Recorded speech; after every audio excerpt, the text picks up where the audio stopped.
to Ystwyth near Aberystwyth. On then to Machynlleth, and then at night driving through the Dyfi Forest south, returning to Wilthwells at dawn. After an hour or so's rest, the final loop took in the testing stages of the Epynt military ranges, with the rally finishing at Llanrydod Wells. Here now is our report. Familiar territory, familiar weather, familiar car. Stig Blomqvist and the Audi Quattro could scarcely be hotter favourites as threatening rain clouds gather over central Wales. Since the Swede's crushing victory on the Mintex, his Quattro has undergone several minor chassis alterations. The result has been to make this fearsome 360 horsepower four-wheel drive device even more dominant on loose and slippery surfaces. And Blomqvist is arguably its greatest exponent. Knowing that his best will almost certainly not be good enough to match the pace of the Quattro, British rally champion Jimmy McRae is nevertheless giving it everything he's got. Despite this early over-exuberance, he leads the race for second place in his brand new 270 horsepower Opel Manta, which has at last replaced his trusty Ascona.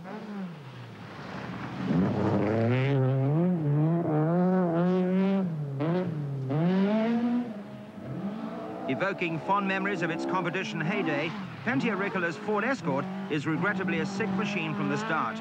He's being troubled by a persistent misfire.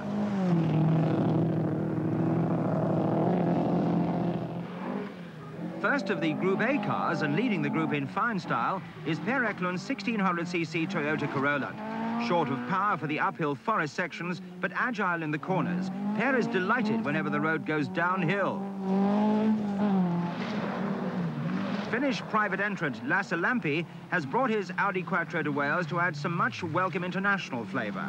A consistent rather than a kamikaze performer, he's nevertheless finding the pace easy to match.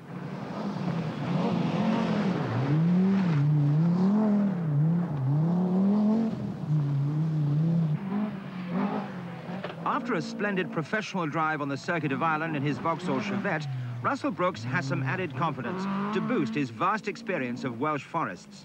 Slotting immediately into third place behind McRae, he's looking to increase the pressure on the Scot when night falls. Can Terry Cabey and his Chevette end his run of bad luck here in Wales? Or is it going to be another disappointing weekend for the toasted driver?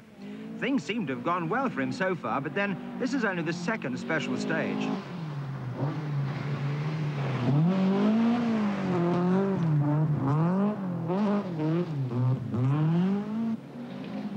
No, it's not rear-wheel drive. Working hard in his attempts to keep in touch with Eklund, Malcolm Wilson is hoping that his car's suspect transmission will stay in one piece. And it looks like an early demise for Chris Lord's Mazda RX-7. Despite a new rotary engine fitted before the rally, Welsh water seems to have penetrated its vitals. And surprising is the word. The Group A small car class is being led by John Hoglan's Skoda 120.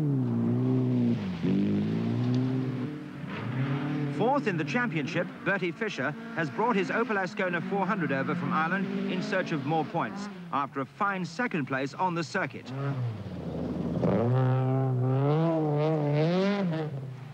John Weatherly's early challenge in the Citroën Visa is hindered by a puncture. By the first service halt at Llanbyddir, Blomqvist has pulled out a lead of 49 seconds over McRae and third place Brooks, despite both of them trying everything they know. Enormous pothole, and we get a big wallop on that side, and it sounds as if it's buckled a wheel, and it feels as if it's done a shock absorber in.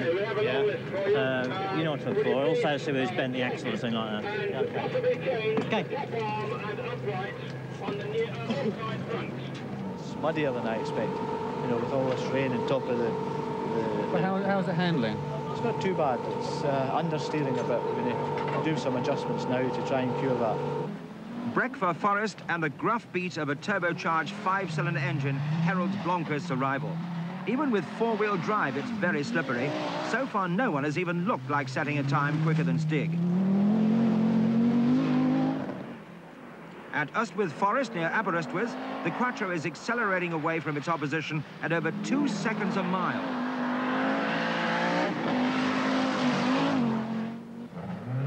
McRae's Rothmans Manta continues in vain pursuit. This car, which thanks to its lightweight body panels is some 90 kilos lighter than the Ascona it has replaced, also transmits a lot of heat into the cockpit. In conjunction with Jimmy's heavy cold and a few water leaks around the doors, it's a heady interior mixture. Brooks is steadily chipping away at McRae's second place, and a puncture sustained by the Opel has brought him within half a minute of the Scot. But both General Motors drivers are falling inexorably behind the leader.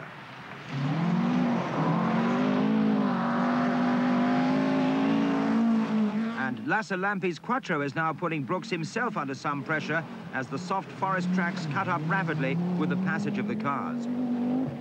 Pentia is still struggling with an Escort, which, despite a change of electrics, remains reluctant to run cleanly.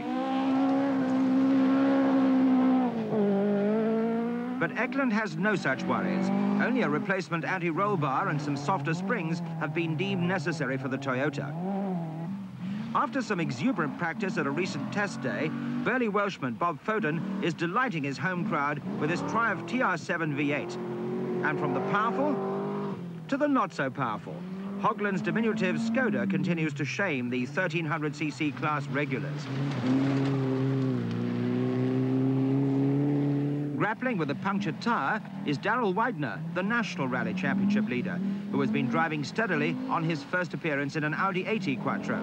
A hard night's rallying lies in store. And by early morning at Welsh, the General Motors battle has been resolved. So how did the night go for you, Russell? Very well indeed. We were charging very hard and having a go against Jimmy, and we got back to within 8 seconds off him. And then he went off the road for 15 minutes, so that's put us up into second place. There's no way we're going to get anywhere near Stig Blomqvist's Quattro, because in these very slippy and very wet conditions, he has tremendous advantage with four-wheel drive. So we're going to try and hang on to our second place.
Windy morning on Eppin's military roads, just the place for the odd pirouette.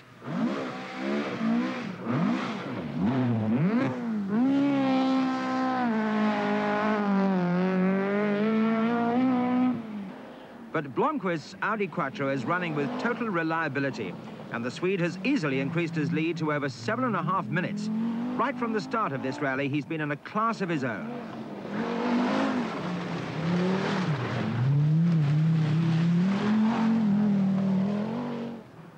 However, Brooks' solid performance in the Chevette has put him firmly in command of the rest.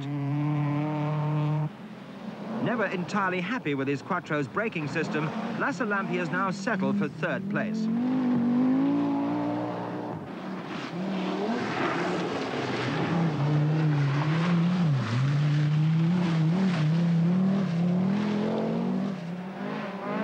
After his first experience of driving an Opel Ascona at night, local man Phil Collins is going much more quickly with the arrival of daylight and is now close to within 20 seconds of Eklund's Toyota. And with a preponderance of tarmac stages to come, it's clear that the Toyota is going to lose out in the power stakes. But Eklund doesn't tend to give up easily, and he only has one driving speed for the Corolla. It's flat out. Yet another unhappy event for Terry Cabey. A loss of 6 minutes with damaged front suspension and brake failure, plus punctures and electrical mishaps. However, there's a dogged fight back from McRae, whose 15 minutes excursion down a bank in Dubby Forest dropped him to 15th place. 6 stages later, he's already up to 9th, and despite this puncture, he's far from giving up.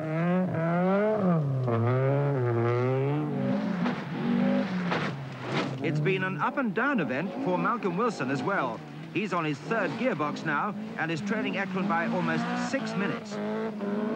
He's also been passed by Bob Foden's TR7 V8, but the Welshman is now experiencing electrical trouble.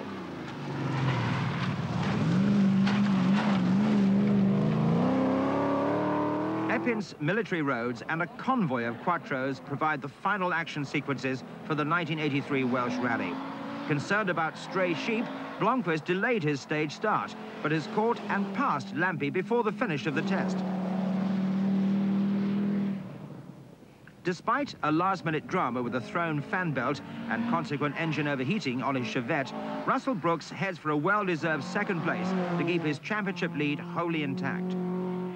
Victor in Group A once more and 4th overall, it's been another fine drive from Per Eklund in the impressive Toyota Corolla. And McRae's efforts in the Rothmans Opel Manta have salvaged a final 6th place at the finish. At the Llandrindod Wells finish, Stig Blomqvist and co-driver Bjorn Cederberg celebrate the addition of yet another international win for the amazing Audi Quattro.